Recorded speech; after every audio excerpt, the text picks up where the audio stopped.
Hello, everybody. Hi everyone. Hello. Hello. We are Court and Ob from Dandelion Branding and Living Brand Directory. Welcome to EnvironMental Podcast. Yeah, this is our podcast where we deep dive into different aspects of sustainability and we have conversations about it that are easy to follow. If you like this type of content, please like and subscribe to it so that you can get notifications of when our next podcast comes out. Definitely. And today we are joined by Freddie Catlow, who is the CEO and co-founder of Planboo. Thank you so much for being here, Freddie. Thanks very much for having me. Yes, our pleasure. Our pleasure. So, can you tell us a bit more about Planboo and what you do? Sure. So Planboo, as the name suggests, has a slight relationship with bamboo. Well, quite a big relationship with bamboo. So bamboo, I'll start off with bamboo as a plant, because if people don't know much about it, it's pretty miraculous. So bamboo is a grass. So unlike a tree, that means that you can harvest bamboo every year and it keeps growing back. The life of the plant is in the ground, in the roots, in the soil. So you can harvest this rapidly renewable material and it can be made into many things, from textiles like this shirt to buildings to flooring. So you can eat it as a bamboo shoot, paper, pulp. And it grows like ridiculously quick, like up to 1 meter a day. It's the fastest growing plant in the world, which is balmy. And so it's mind blowing. Like if you think trees can take sort of 25 years to grow before you then cut them down once and then they're dead and you harvest it, like bamboo, within 5 to 7 years, you've got this living plant that you can literally mow like your lawn, collect a lot of biomass. And what we started to do with it is turn it into something called biochar. So you can make biochar out of a number of different things, from like animal dung to other waste biomass or other biomass. Pretty much all living things, they have a certain percentage of carbon inside of them. So like myself, I am I think 18% carbon. Some plants have a higher carbon content. Most plants sit around the 50% carbon content. So if you were to dry out bamboo and weigh it, about 47% of that dry weight will be carbon. But this carbon is in like a living state. So if you leave it on the ground, it will eventually compost and rot and decompose, and that carbon will be released as CO2 and as methane and potentially some carbon monoxide. So and then you're releasing those emissions in the carbon cycle. You're releasing that carbon then back into the atmosphere. So, right. So what we want to do is really stop that carbon from going back into the atmosphere, because obviously we've got too much in there. And by turning it into something called biochar, you cook it with very limited oxygen. So it's called pyrolysis. So you pyrolyze it, you cook it in something that looks like charcoal. It pretty much is charcoal. And then this is a very stable form of carbon. It's about 80 to 90% pure carbon, this biochar. And then when you put it in the soil, it can stay there for thousands of years. So this process has been done. I think it started in the Amazon. It's a process called terra preta, and people started digging around in the Amazon, and they found that it was like layers of carbon in the soil, layers of charcoal in the soil. And it turned out like the indigenous communities of those regions had been like clearing the forest, burning the forest, putting the charcoal into the soil, and like these carbon molecules, or is molecule the right word? I don't know. These carbon pieces, like they give a lot of aeration in the soil. Yeah. Like if you have a very silty soil, like you can add these carbon particles to the soil. It gives a lot of aeration. It helps the soil absorb more moisture, hold more water. And this is perfect for then soil microbes, so microorganisms and mycelium to grow through the soil, plant roots as well, because it's not, you don't compact it as much. So you've got space in the soil for life to live and to breathe and to grow. And yeah, so making this biochar out of bamboo, like it's the fastest growing biomass in the world. So a land-based biomass in the world. So it's like, well, we can store so much carbon, bamboo-based carbon in the soil. That people have been using it as a way to reduce the amount of fertilizer that's then required on the soil, because the natural microorganisms in the soil can provide the plants with nutrients. So you're just adding this sort of form of soil amendment to this, like the biochar to the soil. It can help reduce the amount of fertilizer, chemical fertilizer you need to put on the soil. And every time you put this carbon in the soil, this biochar in the soil, you can generate something called a carbon credit, which some people know like is a sort of growing market. All these businesses, corporations, countries, they all are setting net zero goals. They need to reduce their emissions. First, they need to measure their emissions, and they need to reduce their emissions. And then what they can't reduce, because we still drive around in petrol cars mostly and fly airplanes, have diesel ships. We need to remove what carbon emissions we're putting into the atmosphere. So biochar is a very permanent way to remove carbon from the atmosphere, but at the same time as supporting life in the soils and in the planet. And that's really, positive, because, we need healthy soils, right? We've got like 2 billion hectares of degraded land in the world, and it's probably going up each year. And soil organic carbon is a way to support life in the soils and reduce the amount of chemical fertilizer input. So that's quite a broad explanation about what we do, and it can dig down some more of those details to explain it further. But yeah, it's just amazing how many like positive benefits there are of using this plant in this way, though, right? Like, because growing the bamboo sequesters carbon, right? And then in the process of creating the char, you're like mitigating releasing that carbon because you're stopping the plant from decaying. Exactly, you're fixing the carbon. Yeah. It's like every step of the way you're making it like a more and more efficient and like carbon negative. Carbon sink, we like to call it a sea sink. So you're sinking carbon out of the atmosphere and putting it in the soil. And you can do it with so many plants. So like agriculture like has so much waste biomass. Like look at cotton. Like cotton is like the bud, like the cotton plant. You have the bud, but actually you've got the stem, the stalk, the branches. All that is waste biomass that is burnt like in the field, but burnt to ash. So then you're releasing all that CO2 into the atmosphere. People start pyrolyzing it and fixing it as carbon.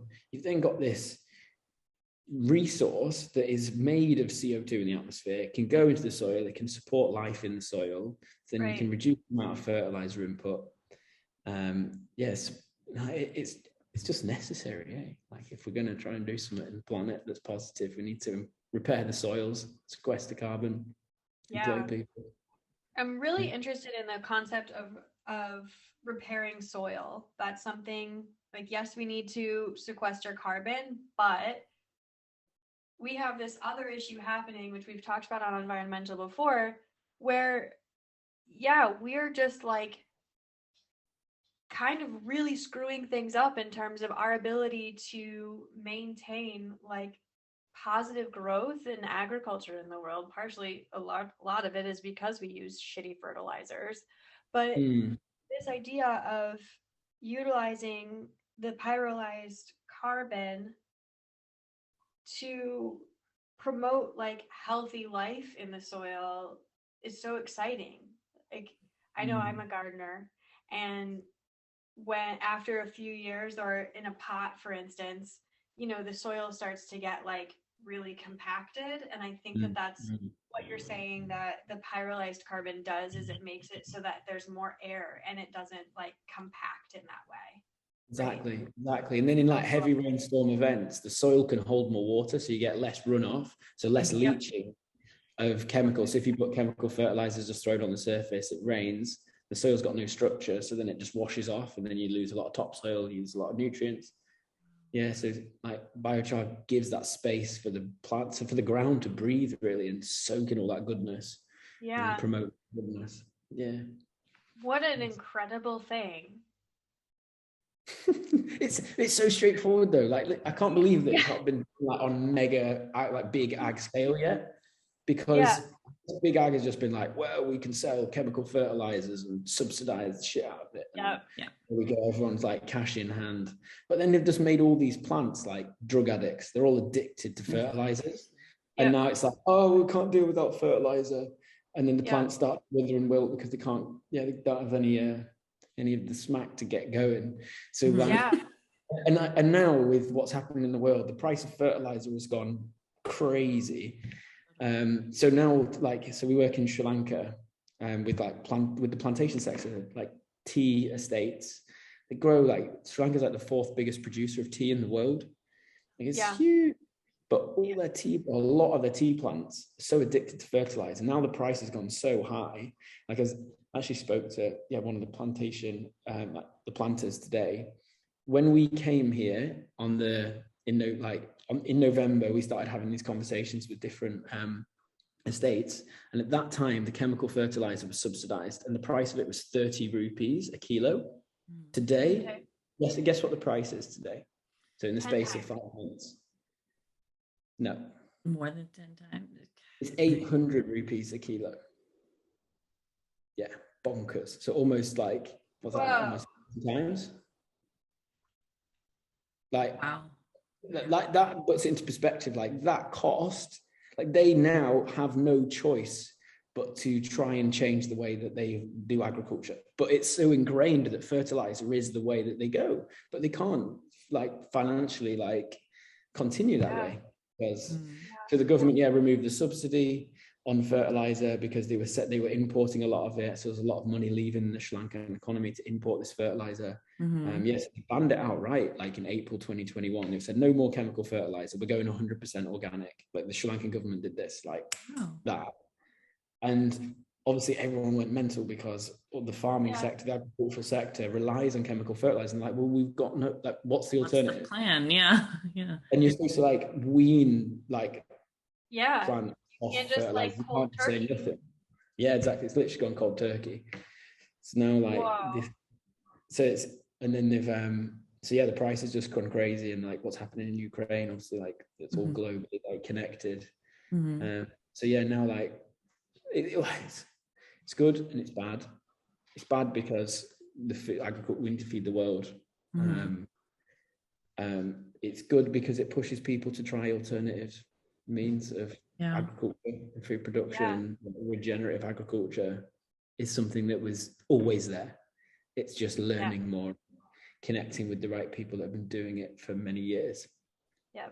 So it's fascinating. And you can use the biochar also as a sponge. So you can charge the biochar by itself, carbon, just pure biochar. It doesn't have much nutrients in it. It's just carbon. But because it's got so many pores and it's like a sponge, we're soaking it in liquid organic compost brews. We're testing lots of different ones. So some are cow urine, others are fish heads. We call it fish tea. So that's full of amino acids and different recipes. And with the university, we're testing all these different mixes of biochar so that when it goes into the field, it can act as an immediate sort of slow release fertilizer. And also there's a few bits of chemical fertilizer that they have left. We can dilute that in water and then use the biochar to soak up that liquid soak up the liquid NPK and then put it back onto the fields to act as a slow release fertilizer. Yeah. Wow. Transition. Yeah. Have farmers been responsive, I guess, to using biochar on their farms? Yeah, because it's been there for years. People have been playing around with it. I've met amazing agronomists and professors of universities that have been pushing biochar for 15 years in Sri Lanka, but to no avail. The big companies have just gone, well, we've got chemical fertilizer and it's subsidized, so why would we try anything else? Yeah. So now the plantations are like going, okay, we've heard of biochar. Yeah, tell us more. Oh, well, we can get carbon credit for using it. Okay, well, let's give it a crack. So yeah, there's a little bit more. There's definitely like a wave building, a momentum happening. It just takes a few for people to see, oh, well, that's worked. But and then the thing with agriculture, though, like changes are seasonal. Like you can see and improve over a year, like over a season, see what the yield is. So it does take time, but you look at the age of the world, it's only a few years. Yeah, exactly. We talk about it a lot on Living Brand Directory, like this transition that we're all in. Like Sri Lanka's government just went, no more chemical fertilizer. You can't really do that, right? But I think that's the mindset that a lot of people have, is like, suddenly we're supposed to just be a totally 100% sustainable, and that's just possible. But our world has so many intricate things that are just like not sustainable and at all. Every process that we have, the first time it was built, didn't think about sustainability or the planet or anything, and we have to change all of those, and that takes time, and we're in this like weird awkward phase of humanity right now where we're just like, okay, I guess we're gonna, like, I don't know, it's like when your hair is this long and you just like have to wait for it to get longer, or like chop it the rest of the way off, you know. I feel like that's where we are in a lot of these like sustainable transitions that we're in. And to hear you talk about like, okay, yeah, we can soak, it's what a nice transition like tool. It's like, here, soak your biochar in this liquid fertilizer. Maybe it's the drugs that your plants have been on for years, but soak it, and then, like, you know, help aerate the soil. Now their roots can get longer, and when it rains, the rain can reach lower, and so the roots can go deeper, and it becomes a more sustainable farm with deeper root systems, which like makes a really big difference for the longevity of a farm, right? So definitely, it seems like, yeah, why isn't it a bigger deal, do you think? Like, why isn't this being shouted and touted? I don't know. So like, obviously climate change and carbon removal is being shouted and touted, and there's big DAC, like direct air carbon capture plants popping up, and people raising lots of money for big technical engineered solutions that does suck carbon out of the atmosphere. But I think we're missing a beat, or like there's room definitely to also improve the planet at the same time. Yes, we can clean up the atmosphere, but why don't we put the carbon that's in the atmosphere into the soil, because the soil needs carbon, and the ground is a huge carbon. Right, soil needs carbon. Yeah. So why don't we just take it out there? Because at the end of the day, like, what oil, coal, like that was soil, that was plant matter, like in the soil, and compressed over millions of years. And then we've burnt it, and it's gone into the atmosphere. Now let's put it back in the soil as carbon, because the plants need that. Yeah. It's kind of funny when you think of it as like simple as that. So also, like, from making biochar, like when you make biochar, the process of pyrolysis, depending on the temperature and the type of kiln that you use, you can, what's the right phrase? Refine different like tars. So you can get bio oil, which is tar, which is almost, according to the professor at the university, he's saying it's almost the same as the tar that you put on the roads, because it's tar, it's plant-based tar, which is tar that you get from oil, and that gets pulled out of a well somewhere in Texas. Right. It's literally the same thing, though, right? Like, it's just literally compressed plant matter into carbon. So we speed up that process with pyrolysis, and plant matter that's grown really quickly and really abundantly, or is a waste, like is a byproduct of agriculture. And then we can turn it into biochar, which goes in the soil. We can turn it into bio oil, which could potentially go on the roads as bitumen. And we can also make something called wood vinegar, which I'm very excited about. Can you please explain what wood vinegar? So wood vinegar is being touted as a natural form of pesticide and fungicide in the right concentration. Whoa. So it's like, because plants have like pheromones. I don't know enough about wood vinegar to say I'm an expert in wood vinegar. So I'm going to put my hand up and say I'm not an expert. But my understanding of it is we're going to refine it. Like we're going to distill it out of our latest kiln. But yeah, wood vinegar. Like plants have natural repellents of insects, otherwise they'd all be just mush and eaten to bits by beetles. And when you when you pyrolyze it, this wood vinegar is released from the biomass. It's like a mixture of sugars and acids and comes out. And if you dilute it, or different strengths, different dilutions, you can then use it as a natural pesticide and fungicide. You can also use it to speed up composting at the right dilution. So yeah, like biochar, this process of just cooking biomass has many different add-on like benefits or value products. And another one which is pretty cool is the heat. So cooking biomass, you're going to generate a lot of heat. So in our context, we're capturing this heat to use in the tea factory. So the tea estate, when you pluck a green tea leaf, it's very moist. And you need to dry it before you then grind it up and package it and put it into a tea bag, so that you sell it as a dry tea leaf. But at the moment, they burn just firewood, like to ash, to dry the tea leaves. Like in Sri Lanka, there's like 2,000 tea factories all running. I reckon like 99% of them are running on fuel wood, just burning timber to wood. So now we connected our kiln, our biochar pyrolysis kiln, to the tea factory, so that we're capturing the residual heat, the waste heat that's generated from this process, and we're using it to dry tea leaves. And that I'm so excited. that then reduces the amount of local forestry, deforestation. Yeah. Because we're not, and it also saves the tea factory money because they're not having to burn as much wood, which is an expense. So there's another like, and they don't have to buy fertilizer. They won't really have to buy fertilizer and then they also don't need to worry about pesticides if they have wood vinegar. Yeah, that's to be tested, right? Yeah, but TBD. TBD. Yeah. That's wild. Brilliant. Yeah. How did you develop this like project? Like where did you learn about this, I suppose? It's a good question. It wasn't like I woke up one morning and was like, tell you what we need to do. Right.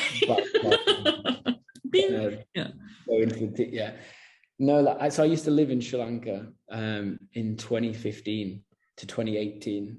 I was my background is in sustainable construction, so I studied sustainable construction, natural building, and life cycle analysis and stuff. And then I got my friend had been to Sri Lanka on a surf trip, and he was like, "Oh, it's really good." And I was looking at internships in the UK. Like part of my degree was a placement year, and I was like applying for construction companies in the UK and Sweden, and I was like, "Oh, yeah, I wasn't feeling them so much because it wasn't." I really wanted to learn sustainability in like a very pure way, like hands-on, like building stuff. And anyways, my mate was like, "Oh, Sri Lanka's great." So then I literally was sat in the pub with him and Googled eco resort hotel Sri Lanka, just typed it in. So I was like, if anyone's going to be doing eco building, it's probably going to be a hotel company. And then just found this website. It was a beautiful website. They were building this bamboo hotel. And they were looking at permaculture and circular design, and I was just like, "Wow, this is the one." So then I sent him an email, being like, "Oh, hey, my name's Frederick, and I'd love to invest in your hotel company." Because I was like, "No way he's going to reply to a student." And anyways, the CEO replied, being like, "Oh yes, if you want to invest, this is the project." Da, da, da, da, da. And I was like, "Oh, heckers," because I've not had any responses from the other jobs I've been applying to.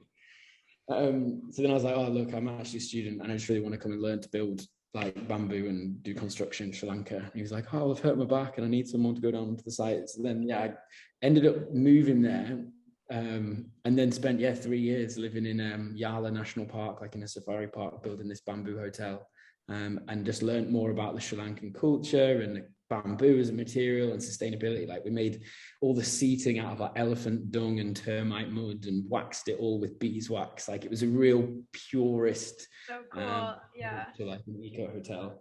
It's called Wild Coast Lodge. So if you want to check it out, put a link, Yes, check I it do. out. Wild Coast Lodge. Yeah, Wild Coast Lodge, Sri Lanka. And then I just like got addicted to bamboo. Hey, like I was just like, oh wow, bamboo's a grass. You can make buildings out of it. You can sequester carbon in a building. And then people were making textiles and toothbrushes. I was like, I need to know more about this. So then I went back to uni to finish my degree. But then like went to learn more about bamboo construction in India, and then met some bamboo growers and farmers and started to learn the challenges of developing a bamboo industry. Because like we have pine and we have like lots of plantations, but for some reason bamboo has never really taken off, even though it grows throughout like the tropics and subtropics. Like China has been the leader in sort of bamboo propagation and growing and products. But bamboo, there's like, I think the largest hectareage, like land mass of bamboo is actually in India. But it's like a net importer of bamboo, which is just bonkers. Like it imports more bamboo from like China and Vietnam than it exports. Wow. So that just this lost opportunity for this grass that can sequester carbon and be made into 1,000 different things. So then I was like, right, well, I'm going to start a company, because I couldn't find any other like a company that was working in this thing that I wanted to do. Like there's people doing stuff in Bali and like little bits and pieces. So then I started a company called Planboo. I actually came up with the name and loads of poems and puns before I really had a business model. I was just like, I really just need to do something with bamboo because it's a really beautiful word and it has so much potential. And then it's evolved. Like I started off selling like bamboo cutlery from my car, like driving around the UK, putting it in like little eco shops and at universities. And I realized I'm not such a big fan of social media. And if you're going to be selling like building a brand and selling stuff online, you need to be all over Instagram. And my only form of social media is LinkedIn, which is like the least. I'm not a social media person. So I need to evolve the company away from social media a little bit so that I can and so then the cutlery thing happened, and then I was able to pull my mates into it, like a couple of friends. So a guy that I'd gone and studied in Sweden with, he was a computer scientist. He'd actually come to Sri Lanka and ended up spending the last year working on the project with me. And then a lady called Priya, who's the third co-founder, I met her in Sri Lanka, like literally surfing in Weligama Bay, back in like 2016. And she'd just been working for the UN on Habitat project, like rebuilding, like in Nepal, like post-earthquake. And we just connected immediately. Like she's from the UK, into sustainability. She'd just done like a master's in sustainable development. And we just became really good mates. And then weirdly, when I was in India, like 4 years later, so just before COVID, early 2020, was there. Like I'd gone back to plant some bamboo because I've been selling cutlery, and I was like, every time I sell a pack, like a cutlery set, I'm going to plant a bamboo. So I went back to Northeast India to start planting bamboo. When I was there, Priya called me from Sri Lanka because she was like, oh, I'm back and I want to go on safari. And I knew a lot of the safari guys down south. So I was like, I'll sort you out. But I was like, I'll sort you out if you can talk to me about this bamboo thing in Planboo. I was like, I'm with some smallholder farmers now we're in like a small little indigenous community of the Idumishmi tribe in Arunachal Pradesh, the northeast of India. And I was like, I need to know more about like sustainable development, actually like the methods and the theory of change that you're supposed to develop and the maps of how to pull all these things together. Then we started talking. She got like with COVID, people got furloughed in the UK. I don't know if that happened in the States. You got like 1 day off to reduce like number of hours, and she got Friday off. So then every Friday we'd talk more about bamboo and Planboo and what we're trying to do.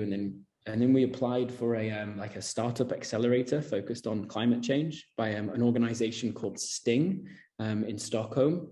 And it just really like put us into this like tech startup mindset of how to grow a scalable business. So that was in like, we won this competition, and then from getting through these rounds of defining your business model and what you're doing and how you're doing it, we then got into like a 5 months accelerator with them in January 2021. So, and then in there, we were able to refine our business model more, and then the carbon market was just like growing up and like popping off, and we were like, right, bamboo sequesters carbon. Like we would always been like a bit like two fingers to the carbon market. We're like, nah, we don't want to just create loads of get out of jail free cards for like big businesses. Mm-hmm. Can feel like that. So for like 6 months, we're like, no, we're not doing carbon credits because there's just a taboo around them. And we're like, we can just do it far more transparently by just showing people like GPS pins and photographs of where their bamboo is planted and how it's sequestering carbon. But then we found like people are saying, well, it needs to be validated. Like it needs a third party body to sort of give bamboo planting and carbon sequestration, validity. And then we got into another accelerator. Like anyone that's starting a business, there's so many accelerators out there and incubators to support new like first time founders into building a business, because it's not easy. Like there's so many different things that you have to think about, and if you've never done it before, you don't know what to think about. You're just like, oh. So I would totally recommend any listeners to jump on accelerators, because they're all over all over the world. And then we got into this one, the European Climate Kick. So Europe has been doing these climate related accelerators for the last few years, and it was the first time they'd done one specifically for carbon removal.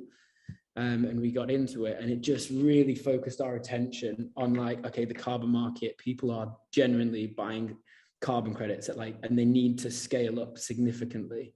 So like in like 2021, they say that, so there's been carbon credits generated over a number of years. Like there's been like these REDD+ projects, and people have done reforestation or protecting rainforests, and there's been carbon credits, and they've been touted at like $1 to $5, $20 for an expensive one. And a lot of them have been around like avoiding emissions.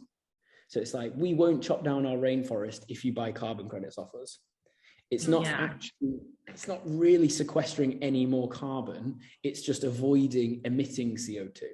Mm-hmm. So what we have now is too much carbon in the atmosphere. So we need to like actually remove it, physically remove it out of the atmosphere. And we can do that through a type of carbon credit called a carbon removal credit.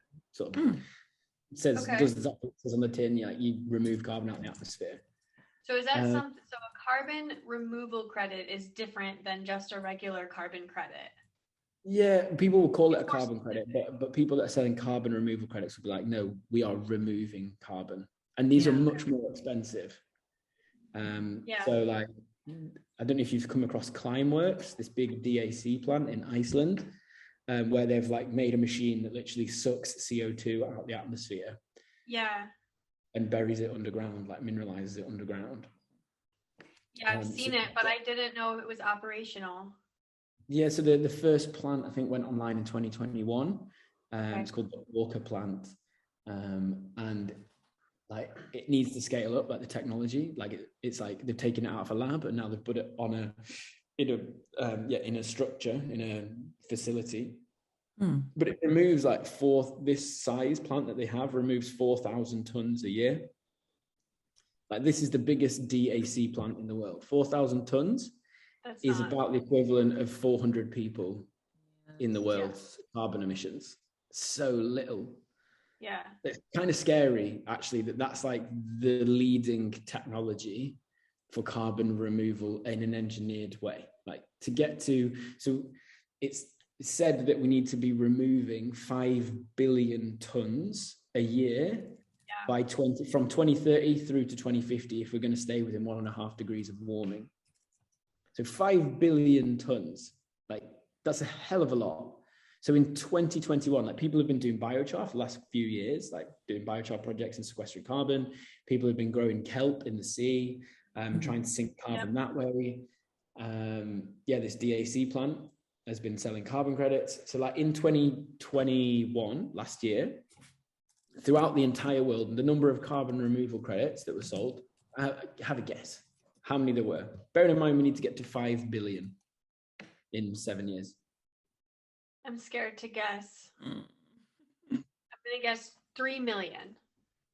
3 million? Not a bad guess. Not a bad guess. I feel like I should guess less, maybe a million. 1 million. No, 50,000 credits. Are you 50,000 tons. fucking kidding me? Wait, what? In 2021. Yeah, bonkers, eh? Mm. So we need to get to 5 billion. Far behind. That number, yeah, I don't mean to scare anybody. Hey, like, I'm just No, numbers out there. real. Yeah, this is fact. Like, Yeah. so we need to get to 5 billion. So the supply needs to grow 100,000 times in 7 years. Yes. Like, I'm like trying to do the math, but you just said it. Oh wow. Yep. a lot here. Yeah. Mm. Okay. So, yeah, how do we get there? How do we get to that point? Let's just explain carbon removal credits and from bamboo in. So we got on this CDR accelerator, focusing carbon dioxide removal, and we've been like, no, we don't need to do carbon credits because they're wrong. But actually, we need to do carbon credits. We need to do 5 billion of them in the next 7 years. And people are paying, like businesses now realize, like Facebook or Meta,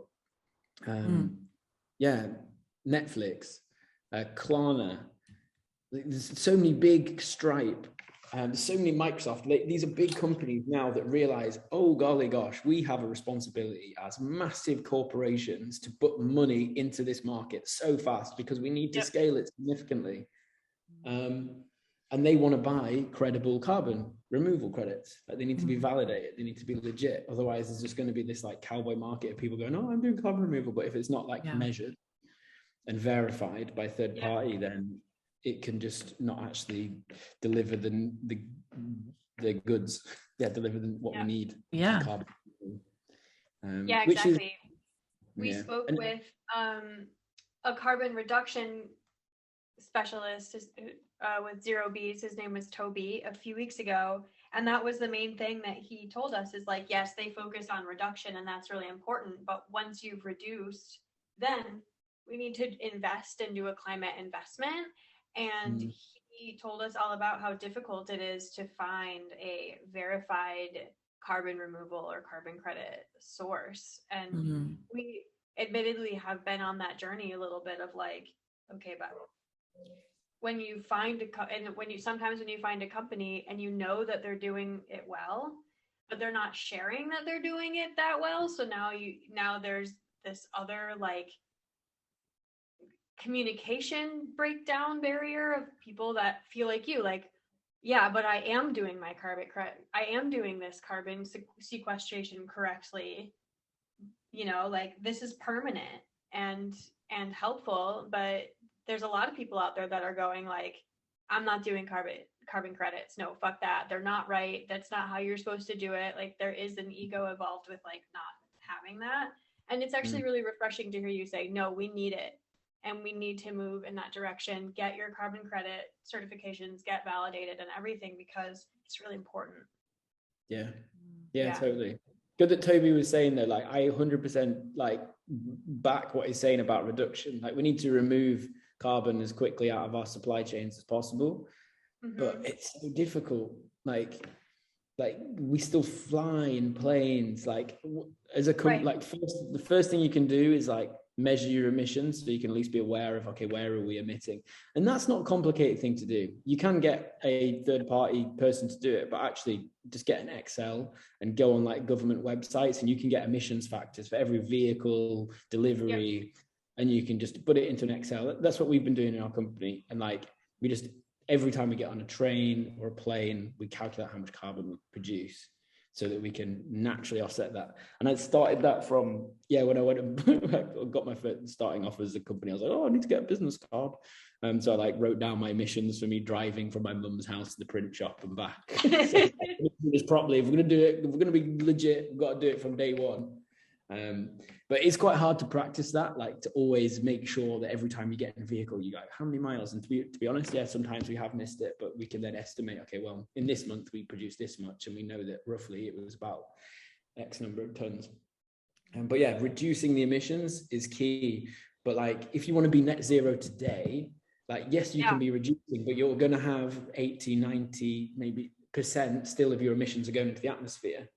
So you need to be you still live in those the world. We still live in the world. We take up space. We use resources. We're a being on this planet. Yeah. And you even breathe out CO2, right? So what level do we go? How do you go and calculate that? Yeah, there's a lot of hot air though, isn't there, talking about climate change in action.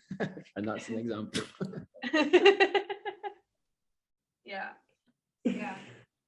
So how do you scale? Like, where are you now, and where do you see scale for Planboo? Good question, because that's what a lot of people want. Because it's great doing it with a few smallholder farmers and doing, we've done 5 tons of carbon removal. Like, when we say like we need to get to 5 billion, how do we get to 5 billion? So like coming back to Sri Lanka from our time previous, like I got like a few contacts, and the people that own the hotel that we were building, they're an enormous tea company called Dilmah. And so I had like contacts in the network and an eye into the plantation sector. I hadn't quite I'm not as clear as my eyes are today at seeing the scale of how these organizations work. But like plantations are all over the world, like whether it's cotton, sugar, pretty much all raw materials that grow out the ground are grown in a plantation, whether it's coffee, tea, and they have significant hectares of land that at the moment are addicted to chemical fertilizers. But their production and their process and their methods of sequestering carbon, their methods of producing crops have more often than not a waste biomass. So look at cinnamon, this spice that probably everybody has in their house. When you get cinnamon, it arrives to you maybe in a pod or in a stick, in a bar, or in a granulated form. To make that cinnamon spice, you have to peel the bark of a stick that's about 2 to 3 meters long. When that stick's been peeled, that then waste biomass just doesn't have a value. It's a waste. It's just piled up or burned to ash. But it can be pyrolyzed, and we're pyrolyzing it into biochar, and it sits across so many different agricultural crops in the plantation sectors that there is so much waste biomass, and it can be pyrolyzed and made into biochar. So that's how we see scale. So we've developed, or it's now being approved. It's in the process of being approved, because this new space of carbon removal and biochar, like the standards and the methodologies are literally evolving like today. Like this last 2 years, they've just all popped up, and third-party verifiers and organizations accrediting them, etc. And we identified that there wasn't actually a methodology for the plantations of the world producing biochar. So we've written the world's first biochar methodology, and it's now being audited and approved by the Ithaca Institute in Switzerland. Wow. So they set up something called the EBC, which is the European Biochar Certificate. And that was like set up like 2-3 years ago. Because they understood biochar in the process, and that it was actually sequestering carbon. So they wrote the methodology, and the Ithaca Institute approved it. So now we've gone to the Ithaca Institute and said, look, we've identified that there's not a methodology for plantations and biochar. Are we able to write one? We sort of unintentionally wrote the first one, because we were like, well, this is how we do it. Because we've been living and working on the plantations here in Sri Lanka for the last like 5-6 months. So we know the agricultural accounting that goes on inside the estates. We know how it comes through and who accounts for it where, and how to audit it. So we've developed like the auditing tools and trail for this methodology. And now it's in the process of approval. And then we want to take it like global. Like we want agricultural plantations of the world to be able to take their waste biomass and turn it into biochar and get paid to do it through a carbon credit. And improve their soils. And then amend their because a lot of times a plantation has they take breaks. They don't use the same, especially fertilized ones, right? They have a season where they don't plant in that field because they can't, or fallow fields. a fallow field. Yeah. Yeah. So Depends on during the that crop. season, they can put the biochar in. Yeah. Yeah. Well, like most depends on the crop, but most like gardeners would add like compost to their soil, like maybe once or twice a year before the rains come. Yeah. Or after the rains. So then at that point, you can mix biochar in with the compost and apply it to the soil. So biochar goes into the soil. It's part of the agricultural day-to-day or yearly calendar. Seems so easy to just add it to the thing that's already happening. Yeah, totally. Just plug and play. Say, look, this is the method. You need to record it and track it. And here's the tools to do it. Here's a nice video on how to make your biochar. Here's the design. Here's the kiln to produce your own biochar. It's going to save you money on your heat. You're going to get paid to do it. It's a bit of a win-win. Easy. It sounds well easy to it. Would you say it I'm like, where's the other shoe though? Because this doesn't, like, you're creating this, it's 2022, but like, what's the hard part? Just actually spreading the message? Like, no, not for you. Just like, it's... Why isn't it adopted by everyone? Why isn't it? Like, because it's so new. Yeah. Because it's like the start of this market is just erupting. Like in 2022, January, it's just gone bananas. But like last year, it was Europe's first accelerator focused on carbon removal in September of last year. So it's such like a recent thing that's starting to develop. And like people who have been doing it in Europe maybe for a couple of years, making biochar at like a commercial scale and sequestering carbon that way. But in the foothills of the Sri Lankan tea fields, what's a carbon credit? What's biochar? Right. Like it's such a new, it's new to people in Europe and in America. It's new here as well. Yeah. So it's a new practice. It's a new way of looking at agriculture. And like, I'm from a farming sort of family and background in the north of England. And I know that farmers don't like to change the way that they do things. Their father did it this way and their father's father. So then when you put it in a different country, in a different culture, in a different context, that same thing applies. Like, well, this is how we've always grown tea. Why would we now do this thing? It's like, well, it's benefit. We're going to pay you to do it. So it just takes time, doesn't it, to create change. But with problems in the world, people are more willing to change. So with the cost of fertilizer going up, people go in, right, well, hold on, we can't continue to do this. This is insanity to expect a different result and do the same thing over and over again. So people are more willing to change, and that's a great thing. Mm-hmm. Yeah. So you got in right at the right time. It's like, but we just need to grow. Like, we need to grow it across the entire world because there's a need for it. It doesn't matter where you are in the world. There's waste biomass in the soil. Let's chuck it in the ground and carbonize it. Definitely. Yeah. So it's at the cusp. Yeah. I feel like this is about to explode. Yeah, same, but it's challenging. Like, it's so hard to get it, like, all the little things lined up, and we need collaboration, like, and competition.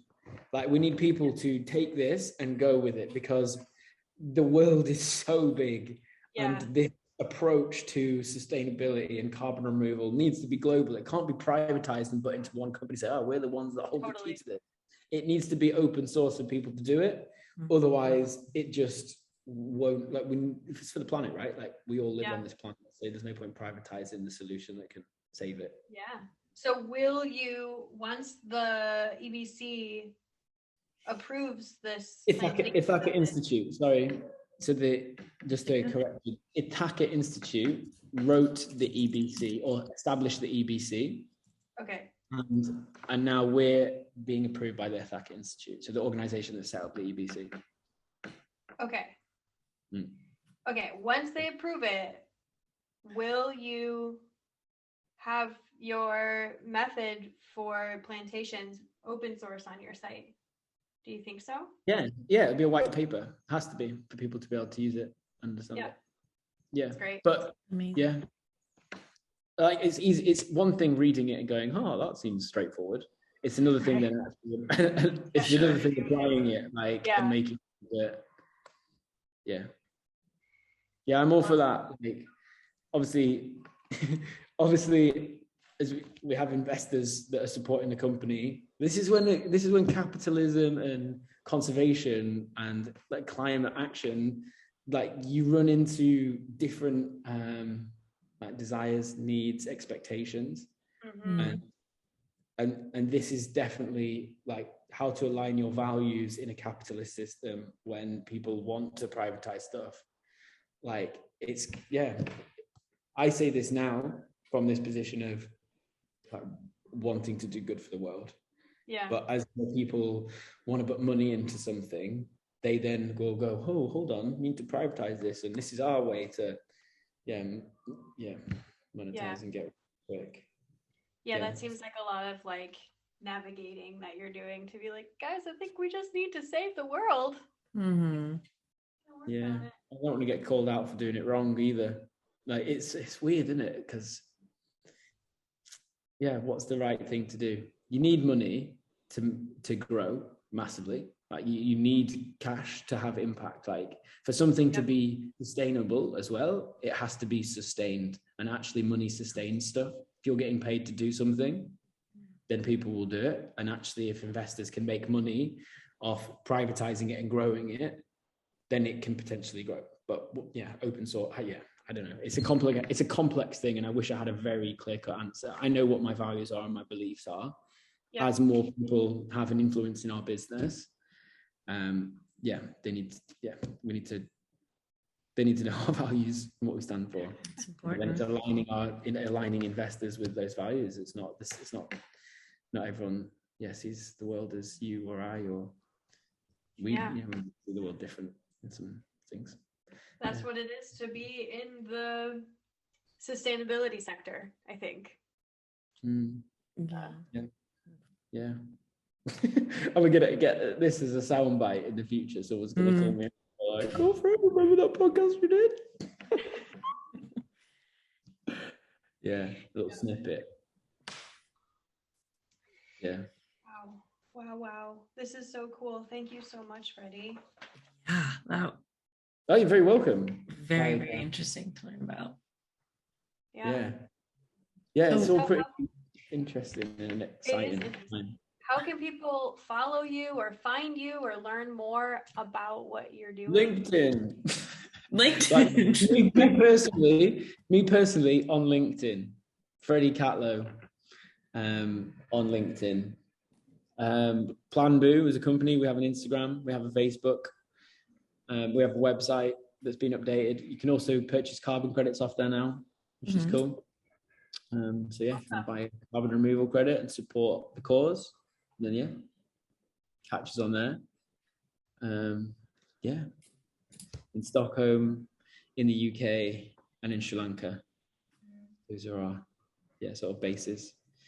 If people are interested in what we're doing and want to contribute or get involved, for sure reach out. Like we're looking at growing our team quite significantly in the next sort of 3 to 6 months. We're just interested in meeting the like-minded people that share similar values and want to exciting. Yeah. Cool. Can't wait to watch as you grow. Very, very exciting. We wish you the best of luck on this project. It's awesome. Cheers. Thank you. Yeah, thank you. Thanks so much for your time. Thanks everybody for watching. It's recorded like as a video, isn't it? Yeah. Bye everybody. Bye.